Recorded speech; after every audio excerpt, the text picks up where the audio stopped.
There are more than 250 brands of hyaluronic acid filler in Europe. So what hyaluronic acid filler do I use for rejuvenating the infraorbital region? The most straightforward, easy answer for me to give you is the branded filler. However, I would just like to go into a little bit more detail and share with you how I select hyaluronic acid filler for any particular part of the face, because this is very important, especially for the infraorbital region where it is a very unforgiving part of the face if we don't choose the correct hyaluronic acid. There are quite a few molecular parameters I look at when it comes to selecting a hyaluronic acid filler for a specific part of the face. However, for the infraorbital region, there are 3 molecular parameters I look at, namely the cross-link percentage, the hyaluronic acid concentration, as well as the concentration of free hyaluronic acid. Let me go into a little bit more detail. Cross-link percentage, as we know, is the level of modification during the manufacturing process. And the higher the cross-link percentage, the more robust a product is, and the more theoretically lifting capability that particular product will offer you. However, too high a percentage of cross-link also means that the product is going to be quite hard. And what does it translate into in clinical practice is a product that has a slightly higher propensity to become palpable, become lumpy. However, in the infraorbital region, too high a percentage of cross-link, not only does it make that product more likely to cause lumpiness, it also causes a little bit more inflammatory change due to the unforgiving nature of that product. And we know inflammation means it is associated with not only redness, but swelling as well.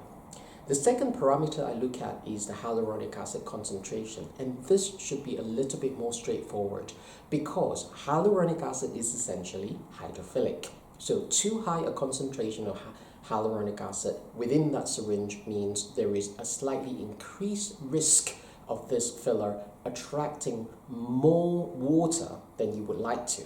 And in the infraorbital region, that can be associated with edema. The third parameter is free hyaluronic acid. So what is free hyaluronic acid? Hyaluronic acid within that syringe we know consists of cross-link and non-cross-link hyaluronic acid. The non-cross-link hyaluronic acid is free hyaluronic acid, and essentially it is lubrication. If you think about back many years ago, when second generation hyaluronic acid came onto the market, they were very proud of the fact that it is easier to be injected and you don't need as much extrusion force when you're injecting. This is because second generation hyaluronic acid contains slightly higher concentration of free hyaluronic acid, which are non-cross-link hyaluronic acid. However, in the infraorbital region, if you use a product that has too high a concentration of free hyaluronic acid, it means that product can have a slightly higher risk of migration. And we don't want a product that is going to migrate, because if it migrates, it will become visible. It might attract too much water into a localized area and it becomes edematous. So those are the 3 parameters I look at.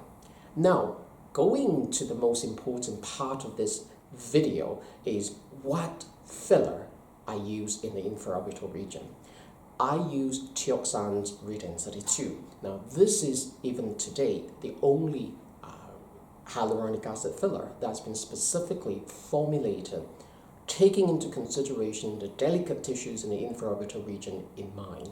It is also the only hyaluronic acid filler that's been specifically approved for rejuvenating the infraorbital region. So it is one that I've used for about 8 to 9 years. It is one that I use with a lot of confidence insofar as the molecular parameters have been tweaked and refined in such a way that it's taking into consideration the delicate anatomy in the infraorbital region. So coupling that with the 2-point eyelift technique, which helps you establish exactly where the placement of the filler should be, you should have a pretty robust and safe technique to help you rejuvenate the infraorbital region.